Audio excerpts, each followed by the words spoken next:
ಕಾಪು ಪುರಸಭೆಯ ನೂತನ ಅಧ್ಯಕ್ಷರು ಉಪಾಧ್ಯಕ್ಷರ ಆಯ್ಕೆಯ ಬಳಿಕದ ಪ್ರಥಮ ಸಾಮಾನ್ಯ ಸಭೆಯು ಪುರಸಭಾಧ್ಯಕ್ಷ ಅನಿಲ್ ಕುಮಾರ್ ಅವರ ಅಧ್ಯಕ್ಷತೆಯಲ್ಲಿ ನಡೆಯಿತು. ಸಭೆಯ ಆರಂಭದಲ್ಲೇ ಸ್ಥಾಯಿ ಸಮಿತಿ ರಚನೆಯ ಬಗ್ಗೆ ಚರ್ಚೆ ನಡೆದಿದ್ದು, ಆಡಳಿತ ಮತ್ತು ವಿಪಕ್ಷ ಸದಸ್ಯರ ನಡುವೆ ಭಾರೀ ಚರ್ಚೆ ಮತ್ತು ವಾಗ್ವಾದಕ್ಕೆ ಕಾರಣವಾಯಿತು.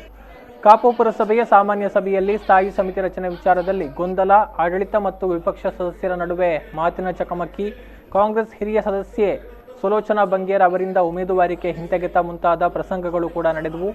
ಕಾಪು ಶಾಸಕ ಲಾಲಾಜಿ ಆರ್ ಮೆಂಡಲ್, ಪುರಸಭಾ ಅಧ್ಯಕ್ಷ ಅನಿಲ್ ಕುಮಾರ್, ಉಪಾಧ್ಯಕ್ಷೆ ಮಾಲಿನಿ, ಪುರಸಭೆ ಮುಖ್ಯಾಧಿಕಾರಿ ವೆಂಕಟೇಶ್ ನಾವ್ಡಾ ಮತ್ತಿತರರು ಈ ಎಲ್ಲ ಪ್ರಹಸನಗಳಿಗೆ ಸಾಕ್ಷಿಗಳಾದರು.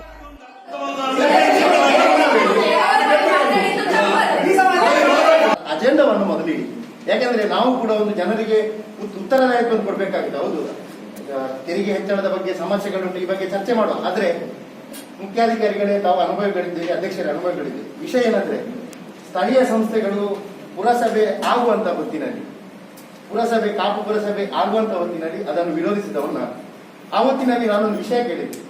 ನೋಡಿ, ನಾವೀಗ ಪಂಚಾಯತ್ ರಾಜ್ ವ್ಯವಸ್ಥೆಯಲ್ಲಿ ಜನಪ್ರತಿನಿಧಿಗಳ ನಿರ್ಣಯಕ್ಕೆ ಎಷ್ಟು ಬೆಲೆ ಉಂಟು, ಆದರೆ ಪುರಸಭೆಯಲ್ಲಿ ಆ ನಿರ್ಣಯಕ್ಕೆ ಅಷ್ಟು ಬೆಲೆಗಳಿದೆ. ಯಾಕಂದ್ರೆ ಆ ಆಕ್ಟ್ಗಳು ತನ್ನದೇ ರೀತಿಯಲ್ಲಿ ಕಾರ್ಯನಿರ್ವಹಿಸ್ತದೆ. ಸ್ಟೇಟ್ ಗವರ್ಮೆಂಟ್ ಯಾವ ರೀತಿ ರೂಲ್ಸ್ ಹೇಳ್ತದೆ